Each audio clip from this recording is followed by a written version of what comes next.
Hi guys. तो आज के लेक्चर में हम बात करेंगे पल्मोनरी वॉल्यूम के बारे में, पल्मोनरी वॉल्यूम और पल्मोनरी कैपेसिटी के बारे में।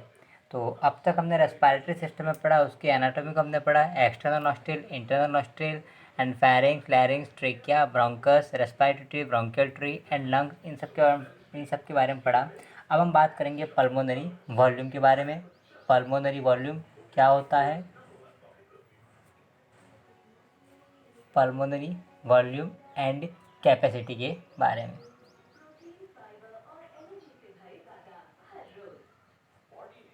देखिए, पल्मोनरी वॉल्यूम होता है क्या वो?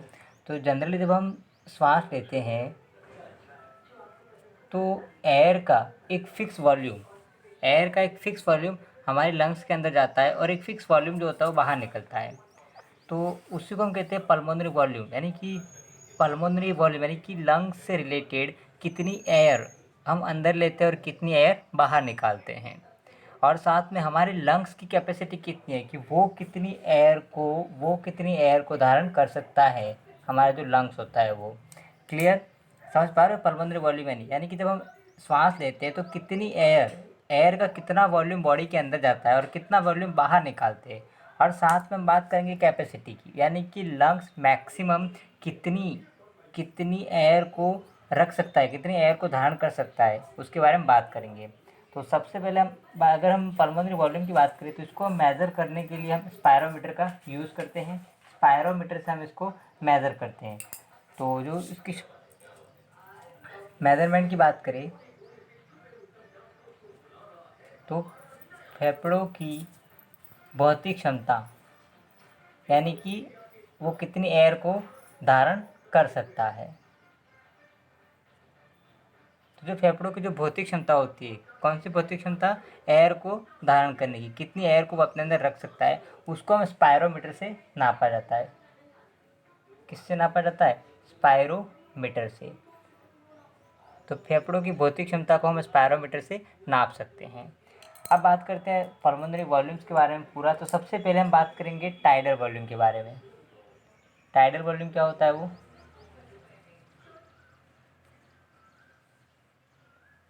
टाइडल वॉल्यूम, जिसे हिंदी में कहते हैं अपन ज्वारीय आयतन। ज्वारीय आयतन। देखिए, ज्वारीय आयतन क्या होता है? Tidal volume. अगर हम टाइडल वॉल्यूम की बात करें तो टाइडल वॉल्यूम का मतलब होता है सामान्य श्वसन के दौरान, यानी कि जनरली जो इंस्पिरेशन और एक्सपायरेशन होता है वो सामान्य श्वसन के दौरान हम जितनी वायु की मात्रा को अंदर लेते हैं और बाहर निकालते हैं उसको हम कहते हैं टाइडल वॉल्यूम। यानी कि सामान्य श्वसन के दौरान जो हम जनरली ब्रीथिंग करते हैं अपन, उस दौरान जितनी वायु की मात्रा अंदर ली जाती है और बाहर निकाली जाती है, उस वायु की मात्रा को हम कहते हैं टाइडल वॉल्यूम, ज्वारीय आयतन। यानी कि सामान्य श्वसन के दौरान, समझना, सामान्य श्वसन के दौरान जो हम जनरल ब्रीथिंग करते हैं वो सामान्य श्वसन के दौरान अंदर ली जाने वाली जो एयर हम लंग्स में भरते हैं वो अंदर ली जाने वाली व बाहर निकाली जाने वाली वायु की मात्रा, बाहर निकाली जाने वाली वायु की मात्रा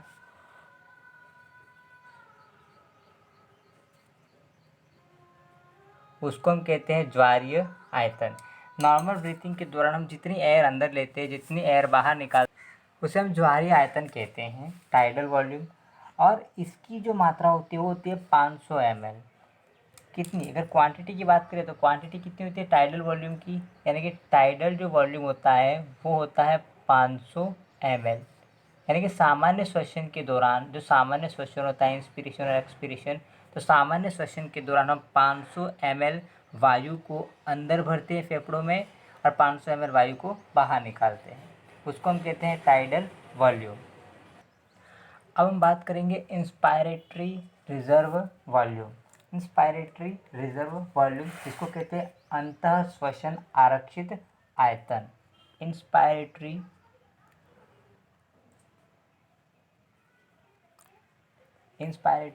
रिजर्व वॉल्यूम।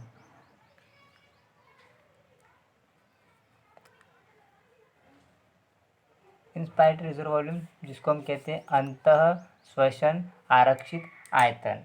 इंस्पायरेटरी रिजर्व क्या होता है कि जो फेफड़ों के अंदर भरी जाने वाली हवा का आयतन, वो भी बलपूर्वक श्वसन द्वारा, यानी कि तेज निश्वसन द्वारा, बलपूर्वक निश्वसन के द्वारा टाइडल वॉल्यूम के अलावा अगर हम बात करते हैं IRV की, तो टाइडल वॉल्यूम में हम कितनी 500 ml एयर लंग्स में भर सकते हैं। तो इस 500 ml के अलावा बलपूर्वक अंतःश्वसन द्वारा, यानी कि बलपूर्वक इंस्पिरेशन द्वारा हम तेज़ी से श्वास लेकर फेफड़ों में जो मैक्सिमम हवा भर सकते हैं, उसको कहते हैं इंस्पायरेटरी रिजर्व वॉल्यूम, IRV, यानी कि अंतः श्वसन आरक्षित आयतन।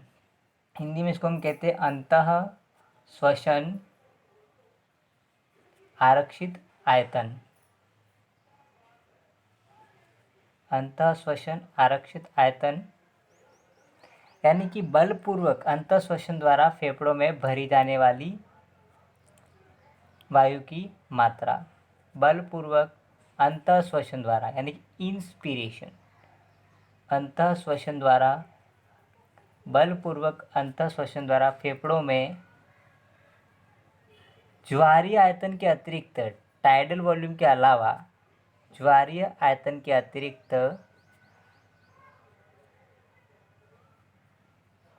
अतिरिक्त भरी जाने वाली वायु की मात्रा,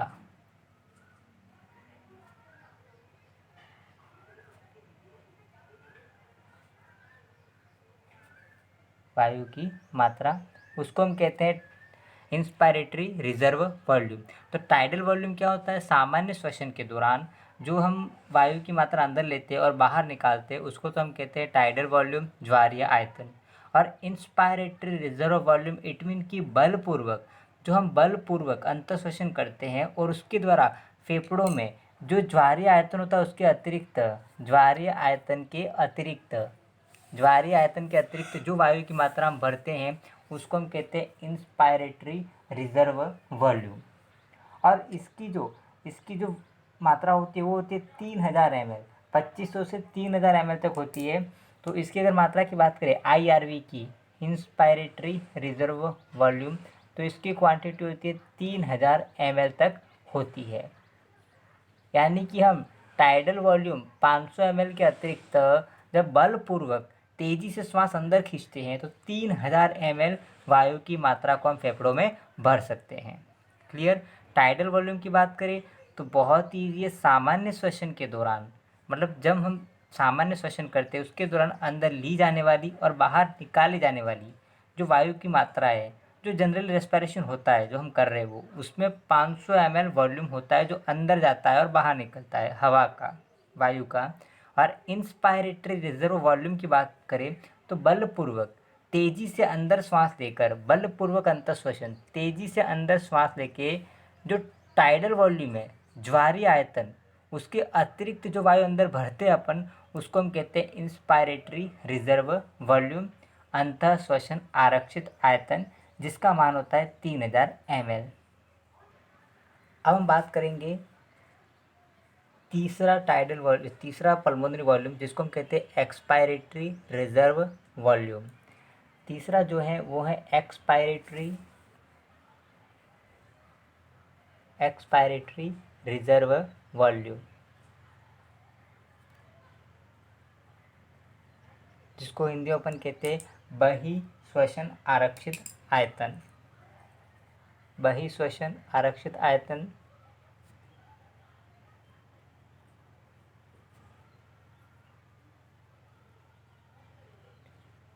अब बहिश्वसन आरक्षित आयतन की बात करें तो इसका मतलब होता है कि बलपूर्वक बहिश्वसन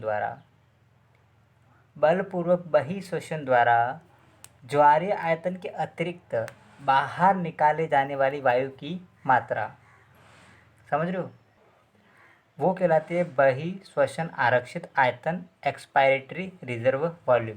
यानी कि बलपूर्वक बहिश्वसन द्वारा हम तेजी से जब श्वास निकालते हैं उसको हम कहते हैं बलपूर्वक बहिश्वसन, यानी कि एक्सपायरेशन। तो बलपूर्वक जब बहिश्वसन करते हैं तो उस बलपूर्वक बहिश्वसन द्वारा फेफड़ों से उस ज्वारीय आयतन के अतिरिक्त जो ज्वारीय आयतन है, टाइडल वॉल्यूम है, जो कि कितना होता है 500 ml, तो उस ज्वारीय आयतन के अतिरिक्त उसके अलावा उसके अतिरिक्त बाहर निकाली जाने वाली वायु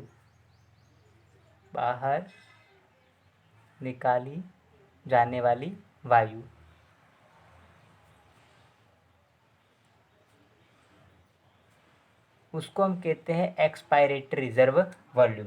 यानी कि सामान्य श्वसन में अपन जब बाहर निकालते हैं वायु की मात्रा वो होती है 500 ml। तो उसके अलावा जब हम बलपूर्वक तेज़ी से श्वास बाहर छोड़ते हैं तब जो वायु की मात्रा बाहर निकलती है उसको हम कहते हैं एक्सपायरेटरी रिजर्व वॉल्यूम, जिसको हम कहते हैं expiratory reserve volume ERV, expiratory reserve volume.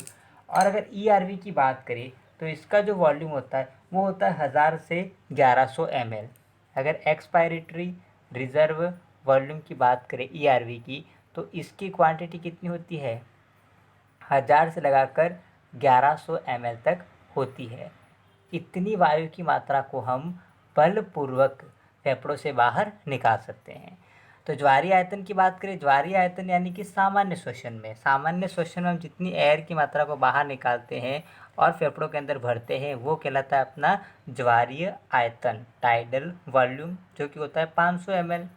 और इंस्पायरेटरी रिजर्व वॉल्यूम यानी कि तेज़ी से श्वास लेकर, तेज़ी से अंदर जब श्वास लेते हैं जोर से बलपूर्वक, तब ज्वारीय आयतन है उसके अतिरिक्त, ज्वारीय आयतन 500 ml है, उसके अतिरिक्त जो फेफड़ों में हवा भरते हैं अपन, वायु भरी जाती है, उसको कहते हैं इंस्पायरेटरी रिजर्व वॉल्यूम, जो कि होता है 3000 ml। और बलपूर्वक बहिश्वसन द्वारा तेज़ी से श्वास जब बाहर निकालते हैं तब फेफड़ों से ज्वारीय आयतन जो है, ज्वारीय आयतन 500 ml, उस ज्वारीय आयतन के अतिरिक्त जो वायु बाहर निकाली जाती है उसको हम कहते हैं एक्सपायरेटरी रिजर्व वॉल्यूम। अब हम बात करते हैं रेजिडुअल वॉल्यूम, अवशेषी आयतन क्या होता है वो। तो बलपूर्वक बहिश्वसन द्वारा यानी कि हम तेज़ी से जब श्वास बाहर निकालते हैं उसके पश्चात फेफड़ों में शेष रही वायु की मात्रा, यानी कि बलपूर्वक बहिश्वसन जब करते हैं तेज़ी से श्वास छोड़ देने के बाद फेफड़ों में जो शेष कुछ वायु की मात्रा बनी रहेगी उसको हम कहते हैं अवशेषी आयतन, रेजिडुअल वॉल्यूम।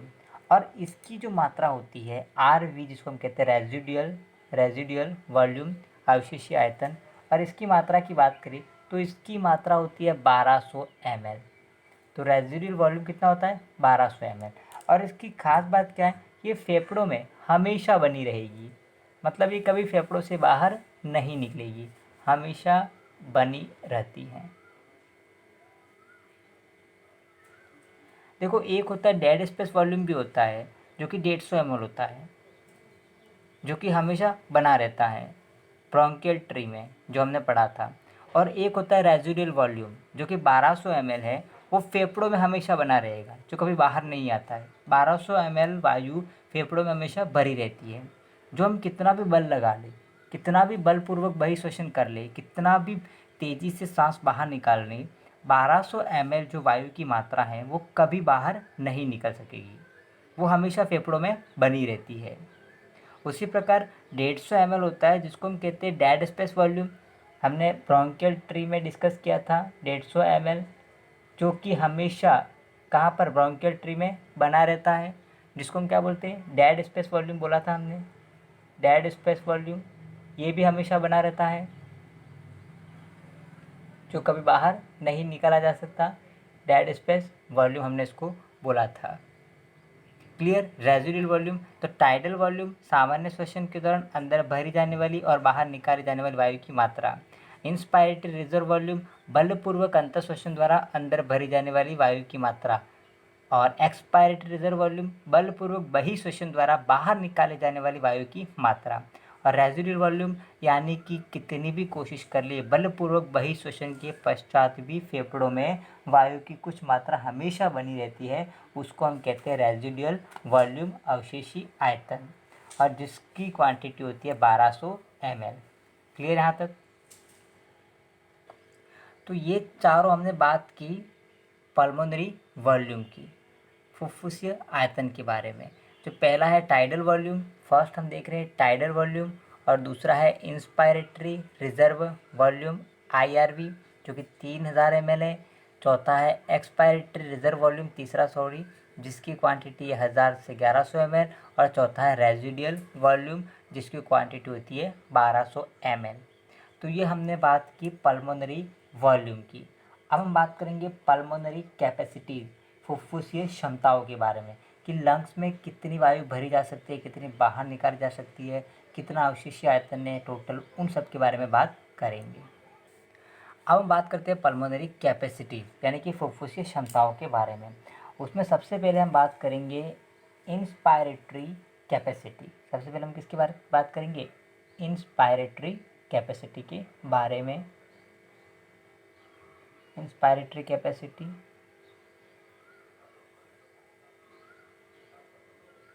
इंस्पायरेटरी कैपेसिटी का मतलब होता है अंतःश्वसनी क्षमता। अंतःश्वसनी क्षमता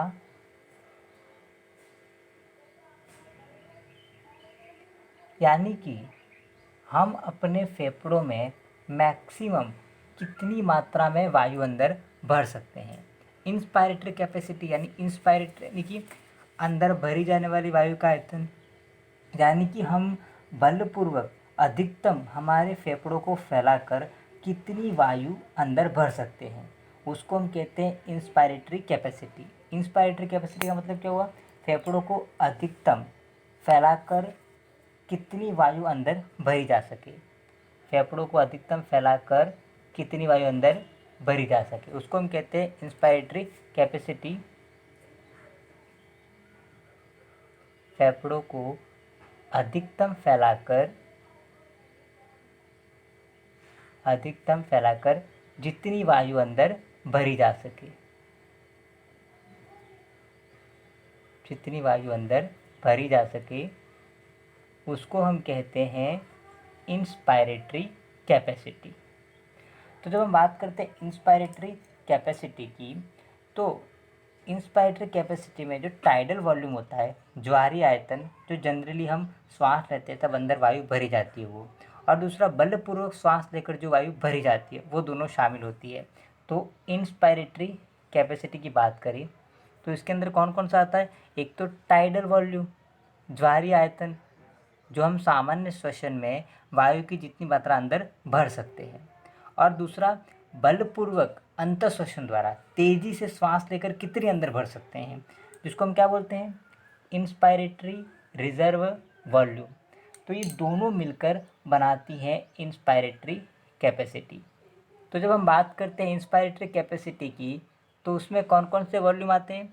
एक तो टाइडल वॉल्यूम यानी कि सामान्य श्वसन के दौरान हम जितनी वायु अंदर ले रहे हैं, और दूसरा IRV इंस्पायरेटरी रिजर्व वॉल्यूम, यानी कि कौन सा वॉल्यूम है? जो बलपूर्वक अंतःश्वसन द्वारा यानी कि तेजी से अंदर श्वास भरकर हम फेफड़ों में जितनी वायु भर सकते हैं उतनी, और एक सामान्य श्वसन के दौरान जितनी अपन वायु भरते हैं उतनी। तो टाइडल वॉल्यूम कितना होता है? हमको पता है ज्वारीय आयतन कितना होता है? 500 ml होता है ज्वारीय आयतन। और इंस्पायरेटरी रिजर्व वॉल्यूम बलपूर्वक अंतःश्वसन द्वारा अंदर भरी जाने वाली वायु फेफड़ों में, उसकी मात्रा कितनी होती है? 3000 ml। तो उस प्रकार अगर हमें IC निकालना है यानी कि इंस्पायरेटरी कैपेसिटी, और वो वॉल्यूम कितना आएगा? 500 तो हो गया टाइडल वॉल्यूम का, प्लस इंस्पायरेटरी रिजर्व वॉल्यूम का कितना है? 3000 ml। तो कुल मिला के यहाँ पर ये कितना आया? 3500 ml, यानी कि 3500 ml। 3500 ml वायु को हम फेफड़ों में भर सकते हैं। देखो टाइडल वॉल्यूम की बात करें, इसकी क्षमताओं को बढ़ाया जा सकता है, घटाया जा सकता है, उसके बारे में बाद में डिस्कस करेंगे अपन। तो बात करते हैं इंस्पायरेटरी कैपेसिटी की। यानी कि कितनी वायु फेफड़ों के अंदर मैक्सिमम भरी जा सकती है। तो एक तो टाइडल वॉल्यूम, जो सामान्य श्वसन के दौरान हम 500 ml अंदर लेते हैं वो, और दूसरा इंस्पायरेटरी रिजर्व वॉल्यूम, यानी कि बलपूर्वक अंतर श्वसन, तेजी से अंदर श्वास खींचकर हम कितनी 3000 ml वायु फेफड़ों में भर सकते हैं, और सामान्य श्वसन में फेफड़ों में कितनी जाती है 500 ml। तो उस प्रकार टोटल फेफड़ों में हम कितनी वायु धारण कर सकते हैं 3500 ml वायु हम फेफड़ों में धारण कर सकते हैं, जिसको हम कहते हैं इंस्पायरेटरी कैपेसिटी, अंतःश्वसनी क्षमता। तो ये था इंस्पायरेटरी कैपेसिटी। अब हम बात करेंगे एक्सपायरेटरी कैपेसिटी। इसके पहले हमने पढ़ा इंस्पायरेटरी कैपेसिटी, अब एक्सपायरेटरी कैपेसिटी। इसका मतलब होता है कि फेफड़ों से बाहर निकाली जा सकने वाली वायु का आयतन, मतलब मैक्सिमम फेफड़ों से हम कितनी वायु बाहर निकाल सकते हैं, उसको हम कहते हैं एक्सपायरेटरी कैपेसिटी ईसी। तो एक्सपायरेटरी कैपेसिटी की अगर बात करते हैं अपन, तो सामान्य श्वसन के दौरान फेफड़ों से बाहर निकाले जाने वाली वायु का आयतन, जिसको हम कहते हैं टाइडल वॉल्यूम। तो टाइडल वॉल्यूम इसमें भी काउंट होगा, जो सामान्य श्वसन के दौरान वायु का आयतन हम बाहर निकालते हैं वो, और इसके बाद बलपूर्वक जो वायु की मात्रा हम बाहर निकाल सकते हैं। तो बलपूर्वक बहिश्वसन द्वारा जो वायु का आयतन बाहर निकालते हैं उसको हम क्या बोलते हैं एक्सपायरेटरी रिजर्व वॉल्यूम, बहिश्वसन आरक्षित आयतन। ये ईआरवी बहिश्वसित आरक्षित आयतन क्या है, बलपूर्वक बहिश्वसन द्वारा तेजी से जब श्वास निकालते हैं उस दौरान फेफड़ों से बाहर निकलने वाली वायु की मात्रा है।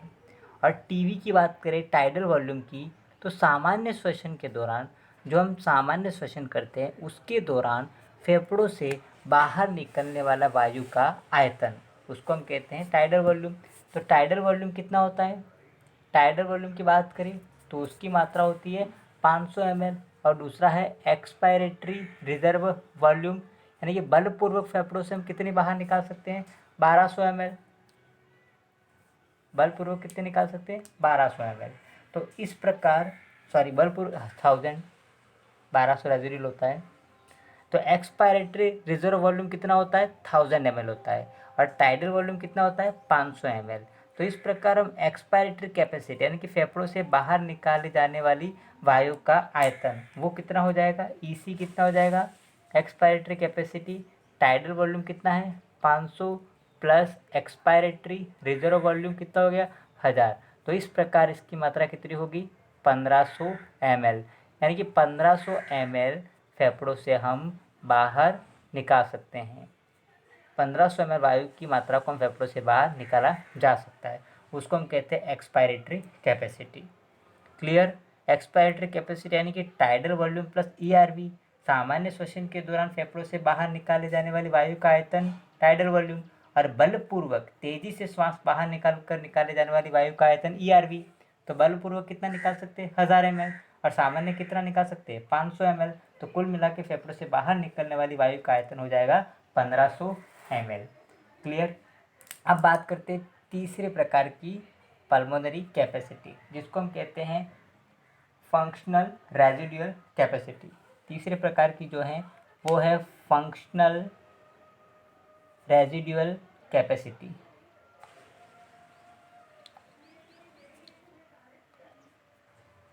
Functional residual capacity. तो फंक्शनल रेजिडुअल कैपेसिटी इसको हम कहते हैं प्रकार्यात्मक अवशेषी आयतन। तो इसका मतलब होता है कि सामान्य बहिश्वसन, सामान्य बहिश्वसन यानी कि जब हम सामान्य श्वास छोड़ते हैं तब की बात हो रही है। तो सामान्य बहिश्वसन के पश्चात, सामान्य बहिश्वसन के पश्चात फेफड़े जितनी वायु धारण कर सकते हैं, फेफड़े जितनी वायु धारण कर सकते हैं,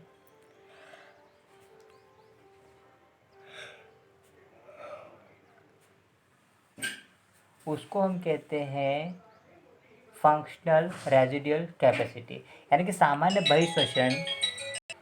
तो फंक्शनल रेजिडुअल कैपेसिटी का मतलब कि सामान्य बहिश्वसन, जनरली जो हम बहिश्वसन करते हैं वायु की मात्रा को बाहर निकालते हैं सामान्य श्वसन के दौरान, उसके पश्चात फेफड़े कितनी वायु धारण कर सकते हैं, समझ रहे हो ना, उसको हम कहते हैं फंक्शनल रेजिडुअल कैपेसिटी। तो जो फंक्शनल रेजिडुअल कैपेसिटी की बात करें तो उसमें जो रेजिडुअल वॉल्यूम है जो कि फेफड़ों में हमेशा बना रहता है वो भी आएगा। समझ रहे हो ना, तो functional residual capacity, functional residual capacity की अपन बात करते हैं तो इसके अंदर जो रेजिडुअल वॉल्यूम है, अवशेषीय आयतन, जो कि फेफड़ों में हमेशा बना रहता है, और दूसरा कौन सा आएगा, एक्सपायरेटरी रिजर्व वॉल्यूम, यानी कि बलपूर्वक तेजी से श्वास लेकर हम बाहर निकालते हैं। तो तेजी से श्वास छोड़ते हैं अपन तो जो वायु की मात्रा बाहर निकलती है उसको हम कहते हैं एक्सपायरेटरी रिजर्व वॉल्यूम। समझ रहे हो ना, यहाँ पर क्या लिखा है, सामान्य बहिश्वसन, मतलब जनरली बहिश्वसन जब करते हैं अपन वायु मतलब हवा को बाहर छोड़ते हैं उसके पश्चात फेफड़ों में जितनी वायु बनी रहती है उसको हम कहते हैं फंक्शनल रेजिडुअल कैपेसिटी। तो ये रेजिडुअल वॉल्यूम है, अवशेष आयतन, जो कि हमेशा बना रहता है, एक तो वो आएगा, और दूसरा बलपूर्वक बहिश्वसन के पश्चात जो बाहर निकालते हैं अपन उसको ईआरवी कहते हैं। तो यहाँ पर बलपूर्वक तो करना नहीं है, सामान्य बहिश्वसन की बात करें तो वो भी एक्सपायर्ड रिजर्व वॉल्यूम वो भी काउंट होगा, बलपूर्वक बहिश्वसन द्वारा जो बाहर निकालते हैं वो, और जो फेफड़ों के अंदर बनी रहती है, ये दोनों आयतन सामान्य बहिश्वसन के बाद फेफड़ों में बना रहता है, उसको हम कहते हैं फंक्शनल रेजिडुअल कैपेसिटी। तो जहाँ पर आरवी की बात करें जिसको हम कहते हैं रेजिडुअल वॉल्यूम, उसकी मात्रा की बात करें तो वो होता है 1200 ml, और दूसरा कौन सा है, एक्सपायरेटरी रिजर्व वॉल्यूम, बलपूर्वक बहिश्वसन द्वारा बाहर निकाली जाने वाली वायु की मात्रा जो कि कितनी होती है 1000 ml, वो होती है 1000 ml, ERV 1000 ml। तो अब फंक्शनल रेजिडुअल कैपेसिटी की बात करें तो RV कितना होता है 1200 ml plus expired reserve volume कितना है 1000 ml, तो कुल मिला के कितना हो गया 2200 ml। ये हो गया फंक्शनल रेजिडुअल कैपेसिटी, यानी कि सामान्य बहिश्वसन के बाद जनरली जो रेस्पिरेशन करते हैं अपन उसके बाद फेफड़ों में 22 समय वायु बनी रहती है। एक तो 1200 ml जिसको हम बलपूर्वक निकाल सकते हैं, और 1000 ml जो कि फेफड़ों में हमेशा बनी रहती है। ये हो गया फंक्शनल रेजिडुअल कैपेसिटी। अब हम बात करेंगे वाइटल कैपेसिटी के बारे में। वाइटल सेप कैपेसिटी क्या है वो, तो नंबर 4 पर हम बात करेंगे वाइटल कैपेसिटी,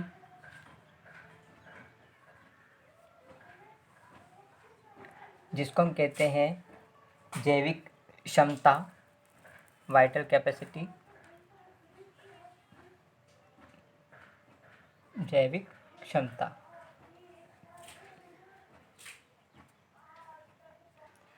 तो बात करते हैं जैविक क्षमता। जैविक क्षमता का तात्पर्य रहता है कि जीव की क्षमता, जीव की फेफड़ों की क्षमता, यानी कि हम सामान्य श्वसन में 500 ml ले रहे, 500 ml निकाल रहे वायु की मात्रा, और बलपूर्वक अंतःश्वसन से कितनी मात्रा अंदर ले सकते हैं 3000 ml, और बलपूर्वक बहिश्वसन से कितनी निकाल सकते हैं, वो सब किस में आएगा, वाइटल कैपेसिटी।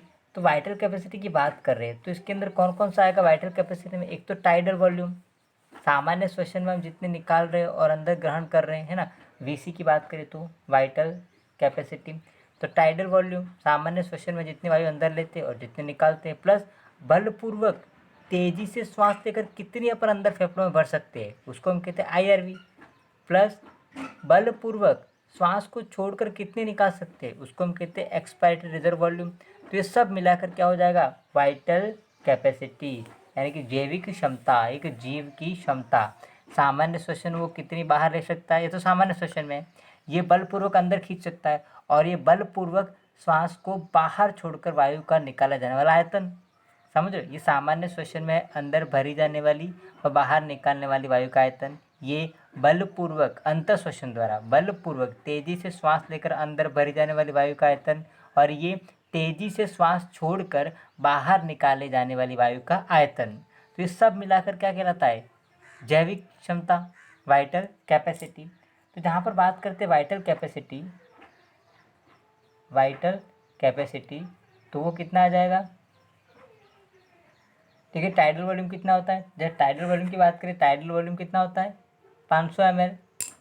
अगर टाइडल वॉल्यूम की बात करें तो वो होता है 500 ml plus inspiratory reserve volume, बलपूर्वक श्वास लेकर कितनी हवा अंदर भर सकते हैं, तो वो था 3000 ml plus expiratory reserve volume, यानी कि बलपूर्वक श्वास को हम छोड़कर कितनी हवा बाहर निकाल सकते हैं, वायु की मात्रा, वो थी 1000 ml। तो कुल मिला के ये कितना आएगा 4500 ml, 4500 ml, उसको हम कहते हैं जैविक क्षमता। 500 ml सामान्य श्वसन में हम अंदर लेते हैं वायु की मात्रा और बाहर निकालते हैं। 3000 ml की बात करें वो बलपूर्वक श्वास लेकर हम फेफड़ों में भर सकते हैं। 1000 ml की बात करें तो बलपूर्वक श्वास को छोड़कर हम फेफड़ों से बाहर निकाल सकते हैं। इस प्रकार वाइटल कैपेसिटी आ जाती है 4500 ml। क्लियर यहाँ तक? अब हम बात करते हैं पांचवी पल्मोनरी कैपेसिटी की, जिसको हम कहते हैं टोटल लंग्स कैपेसिटी। हमारे फेफड़ों की कुल क्षमता, यानी कि टोटल लंग्स कैपेसिटी, उसके बारे में बात करेंगे अपन TLC के बारे में, टोटल लंग्स कैपेसिटी। तो जब बात करते हैं TLC की, टोटल लंग्स कैपेसिटी, तो देखिए वाइटल कैपेसिटी जो थी वो तो 500 ml तो हम सामान्य श्वसन में निकाल रहे हैं वायु की मात्रा और अंदर ले रहे हैं। 3000 ml बलपूर्वक अंदर ले रहे हैं, 1000 ml बलपूर्वक फेफड़ों से बाहर निकाल रहे हैं। ये तो होगी वाइटल कैपेसिटी। इसके पश्चात कुछ मात्रा ऐसी है जो हमेशा अंदर बनी रहती है, समझ रहे हो ना, उसको अपन क्या बोलते हैं, रेजिडुअल वॉल्यूम। तो वो भी लंग्स में शामिल होगी। तो टोटल लंग्स कैपेसिटी में कौन कौन सा आएगा, एक तो वाइटल कैपेसिटी प्लस आरवी क्या था, आरवी रेजिडुअल वॉल्यूम, यानी कि वायु का वह आयतन जो कि हमेशा फेफड़ों में बना रहता है 1200 ml, ये हमेशा फेफड़ों में बना रहता है और ये हमारी जैविक क्षमता है। दोनों को मिला दोगे तो क्या आएगा, टोटल लंग्स कैपेसिटी।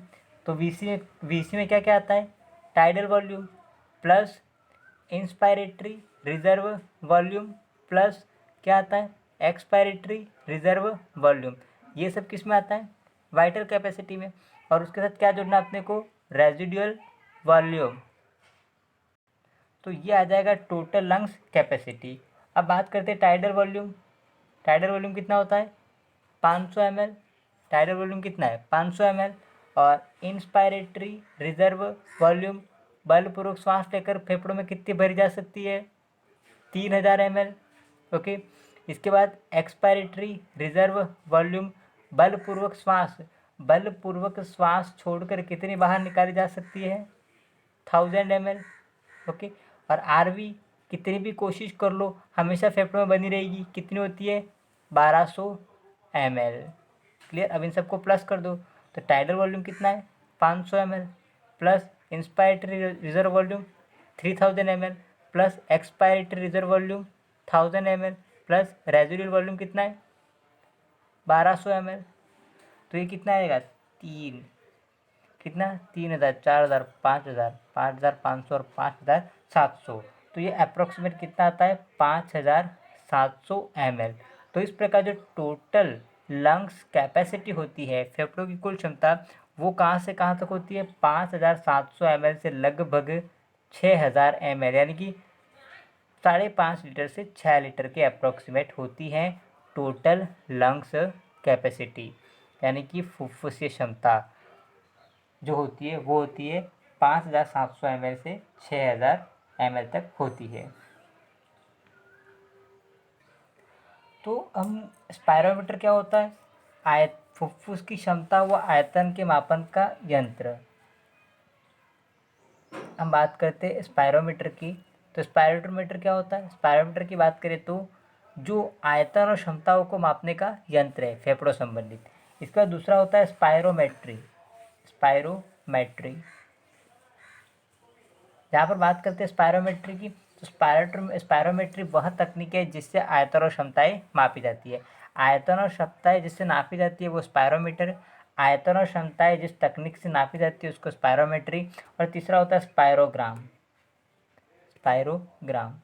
जब स्पायरोग्राम की बात करें तो ये जो होता है वो स्पायरोमेट्री जब करते हैं उसके समय प्राप्त होने वाला ग्राफ उसको कहते हैं स्पायरोग्राम। क्लियर? स्पायरोमीटर क्षमताओं को मापने का यंत्र है, स्पायरोमेट्री तकनीक है, और स्पायरोग्राम उस स्पायरोमेट्री के समय प्राप्त होने वाला ग्राफ है। जो ग्राफ मिलेगा अपने को स्पायरोमेट्री करने के दौरान उसको कहते हैं स्पायरोग्राम।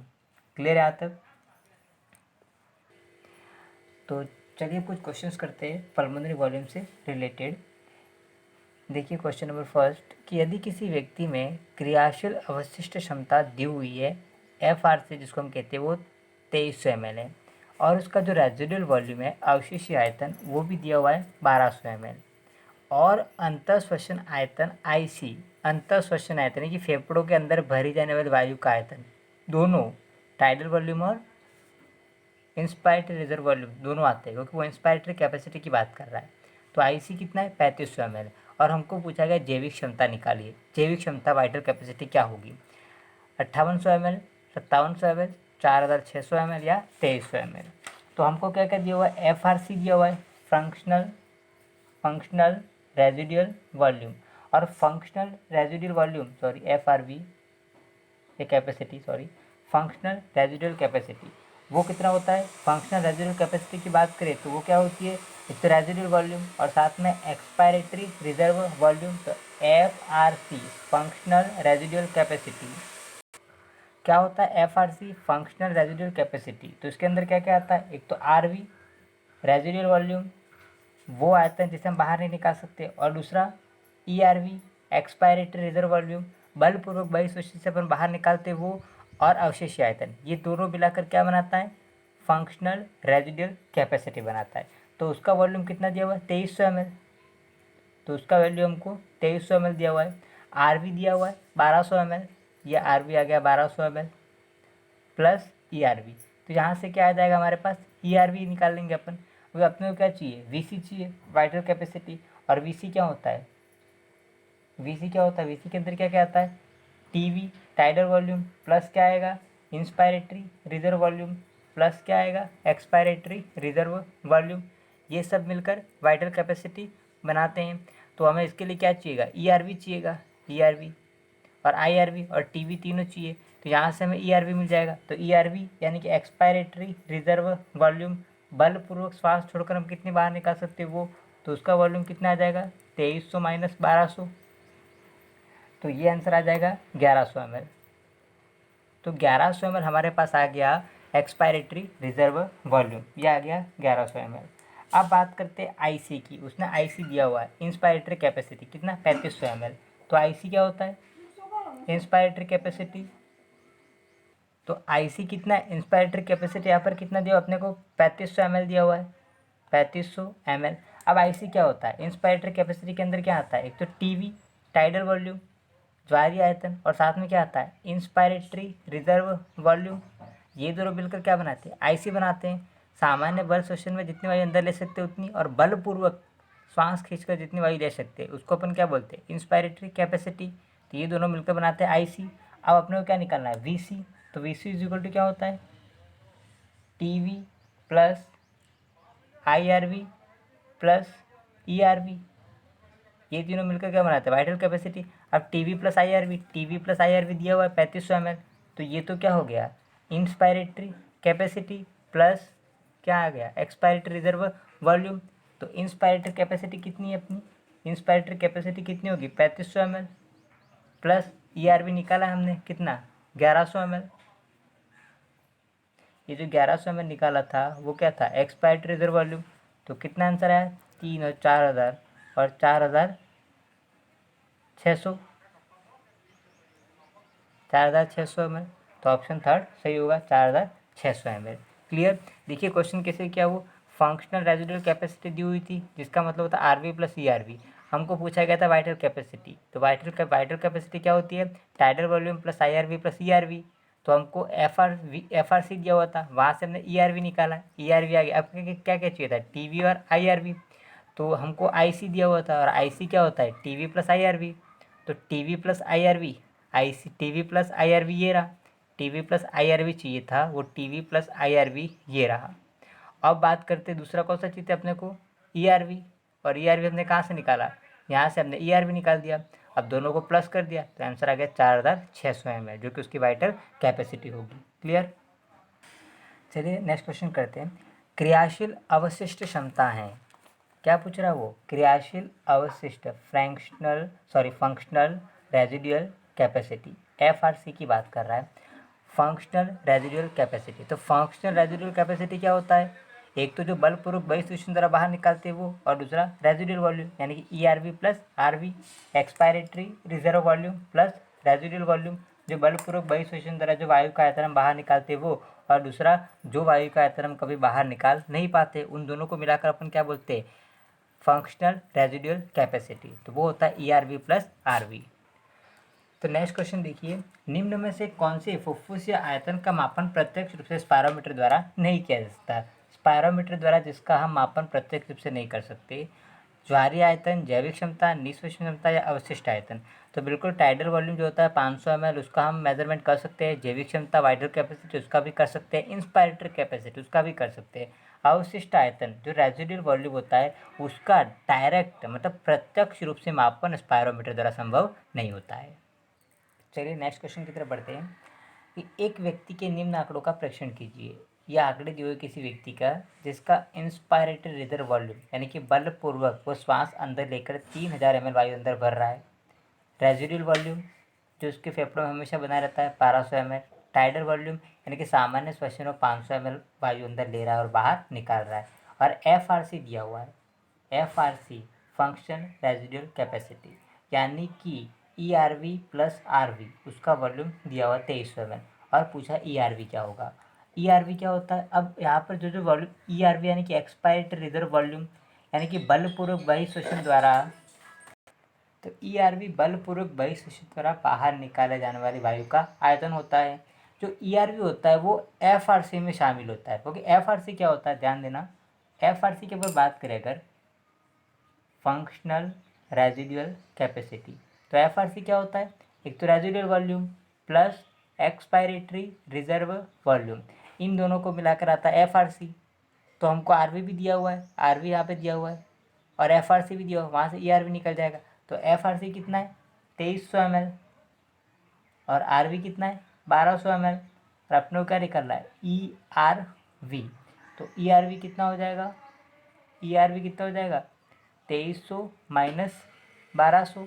तो ये आंसर कितना आएगा? 2300 में से 1200 को कितना आएगा? ये आ जाएगा 1100 ml,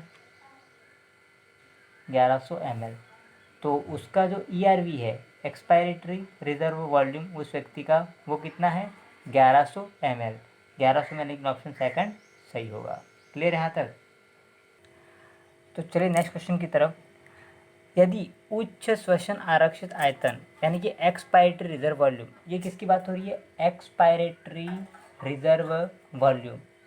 तो जब एक्सपायरेटरी रिजर्व वॉल्यूम 1100 ml है और अवशेषी आयतन यानी कि रेजिडुअल वॉल्यूम RV जो कि फेफड़ों में हमेशा बना रहता है, एक्सपायरेटरी रिजर्व वॉल्यूम जो बलपूर्वक हम बाहर निकालते हैं वो, तो ERV 1100 ml है और RV कितना है? 1200 ml है।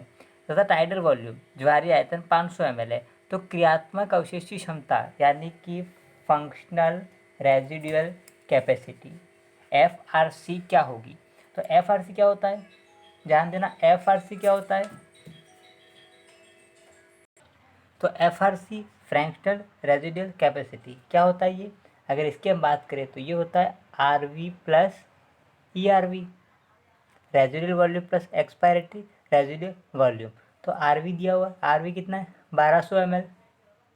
तो RV हो गया 1200 प्लस एक्सपायरेटरी रिजर्व वॉल्यूम, हम सॉरी एक्सपायरेटरी रिजर्व वॉल्यूम ये रहा, एक्सपायरेटरी रिजर्व वॉल्यूम जो कि कितना है? 1100 ml। तो ये दोनों मिलाकर कितना हो जाएगा?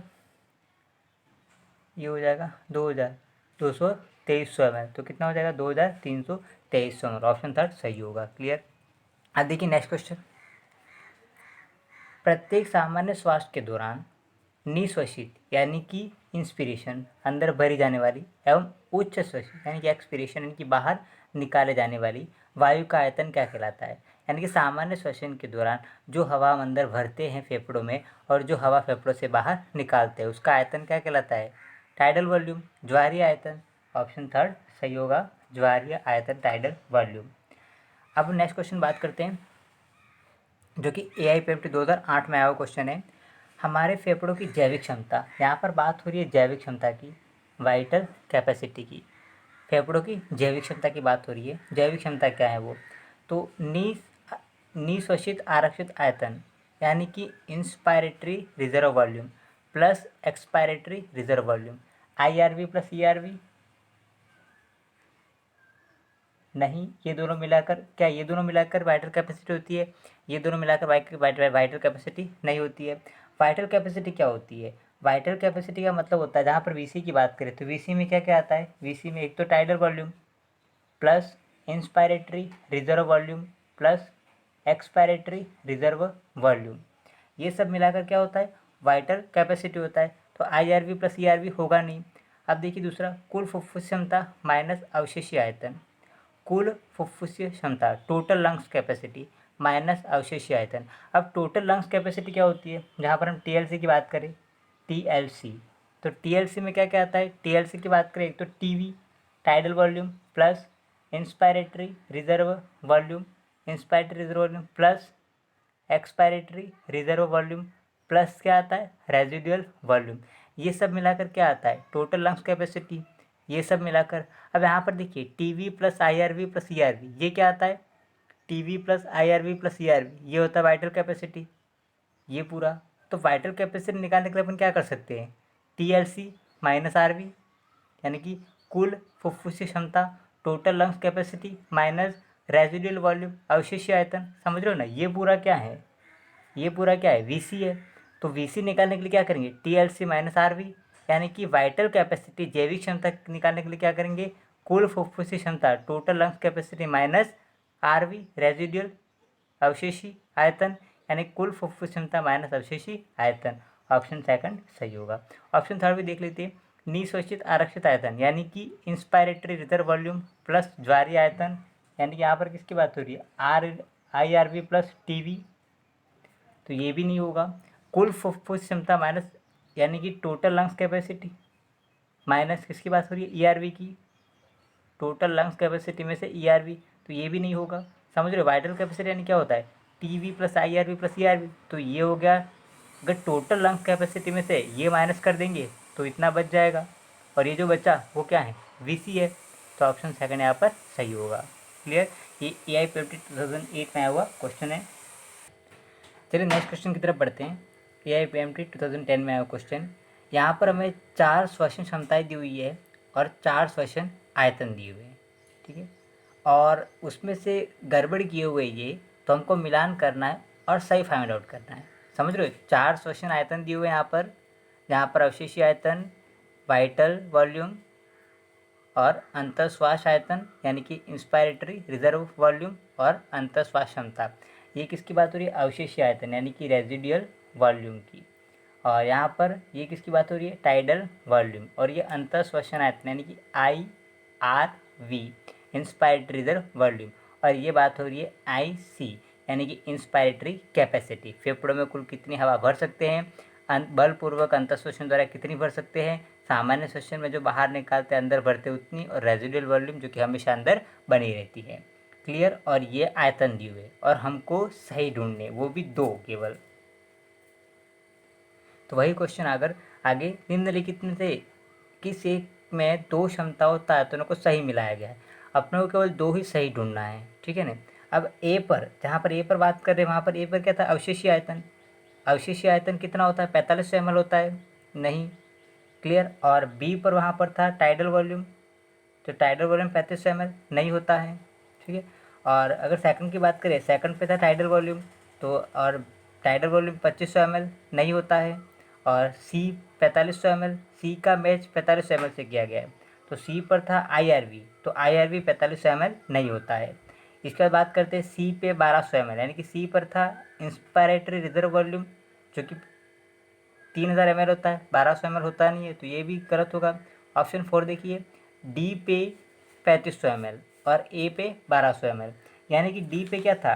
इंस्पायरेटरी कैपेसिटी जो कि कितनी होती है? 4500 ml होती है।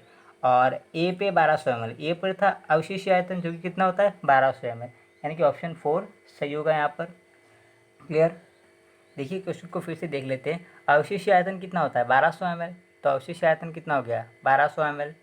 और टाइडल वॉल्यूम कितना होता है 500 ml, उसका ऑप्शन है नहीं। इंस्पायरेटरी रिजर्व वॉल्यूम कितना होता है, इंस्पायरेटरी रिजर्व वॉल्यूम जो कि 3000 ml होता है, वो भी नहीं है। और इंस्पायरेटरी कैपेसिटी कितनी होती है 3500 ml। इंस्पायरेटरी कैपेसिटी कितनी होती है, इंस्पायरेटरी कैपेसिटी में क्या आता है, इंस्पायरेटरी रिजर्व वॉल्यूम जो कि 3000 ml आता है प्लस टाइडल वॉल्यूम 500 ml। यानी कि अवशिष्ट आयतन ए का कौन सा है 1200 ml, ए का थर्ड 1200 ml, क्लियर। और इसके बाद कौन सा है डी का सेकंड 3500 ml। यानी कि अंतःश्वास क्षमता आईसी का कौन सा है 3500 ml। डी का बात करें तो डी के सामने क्या आना चाहिए 3500 ml, क्लियर। और ए के सामने क्या आना चाहिए 1200 ml। डी के सामने 3500 ml और ए के सामने 1200 ml। ऐसा जो ऑप्शन होगा वो सही होगा। तो देखिए यहाँ पर डी के सामने 3500 ml और ए के सामने 1200 ml, ऑप्शन 4 सही होगा। अब नेक्स्ट क्वेश्चन देखिए, गहन अंतःश्वसन के पश्चात यानी कि IRV sorry inspiratory reserve volume के पश्चात फेफड़ों की अधिकतम उच्च श्वसन की क्षमता कहलाती है, यानी कि ईआरवी। यानी कि आईआरवी और ईआरवी क्या कहलाता है, वो टोटल लंग्स कैपेसिटी टीएलसी कुल फुफ्फुस क्षमता नहीं कहलाती है। क्योंकि इसकी बात करें तो इसमें टीवी प्लस, इसमें कौन कौन सा शामिल होता है, इसमें TV plus IRV inspiratory reserve volume plus ERV expiratory reserve volume plus RV, वो सब शामिल होता है। एफआरसी यानी कि फंक्शनल रेजिडुअल कैपेसिटी, इसमें क्या आता है आरवी प्लस ईआरवी आता है, तो ये भी नहीं होता है। जैविक क्षमता बिल्कुल इसमें ये आता है आईआरवी प्लस ईआरवी, ये दोनों किसका भाग है जैविक क्षमता की। और ये अंतःश्वसन क्षमता है जो कि आईआरवी कहलाती है, इंडिविजुअल है ये, तो ऑप्शन थर्ड यहाँ पर सही होगा। नेक्स्ट देखिए, बिना किसी जोर के सामान्य श्वसन के दौरान ली जाने वाली और बाहर छोड़ी जाने वाली वायु की मात्रा क्या कहलाती है, इसको हम क्या बोलते हैं टाइडल वॉल्यूम, ज्वारीय आयतन। नेक्स्ट देखिए, फेफड़ों की वाइटल कैपेसिटी होती है, वाइटल कैपेसिटी जीवीय क्षमता, वाइटल कैपेसिटी क्या होती है TV plus ERV plus IRV, tidal volume plus IRV plus ERV, option first ही होगा। नेक्स्ट देखिए, निम्नलिखित को बढ़ते आयतन के क्रम में लगाए, बढ़ते हुए आयतन के क्रम में जमाना है, टीवी प्लस आरवी आईआरवी और वीसी, इनको आयतन के बढ़ते क्रम में जमाना है। टीवी टाइडल वॉल्यूम कितना होता है 500 ml, सामान्य श्वसन के अंदर भरी जाने वाली और बाहर निकाली जाने वाली वायु का आयतन। आईआरवी रेजिडुअल वॉल्यूम जो कि कितना होता है 1200 ml, जो कि हमेशा फेफड़ों में बना रहता है। आईआरवी इंस्पायरेटरी रिजर्व वॉल्यूम, बलपूर्वक श्वसन द्वारा बाहर निकाली जाने वाली 3000 ml। और वाइटल कैपेसिटी यानी कि जीवीय क्षमता जो कि क्या होता है TV plus IRV plus ERV, TV plus IRV plus ERV होता है। तो इसका वॉल्यूम तो इन सबसे ज़्यादा होगा, तो सबसे कम किसका है, सबसे कम 500, उससे ज़्यादा कौन है 1200, फिर 3000, और सबसे ज़्यादा कौन सा होगा वीसी। यानी कि सबसे कम ए का, इसके बाद बी, इसके बाद सी और इसके बाद डी, यानी कि ए बी सी और डी, ऑप्शन फर्स्ट सही होगा, क्लियर। तो आज के लेक्चर में इतना ही, थैंक यू सो मच।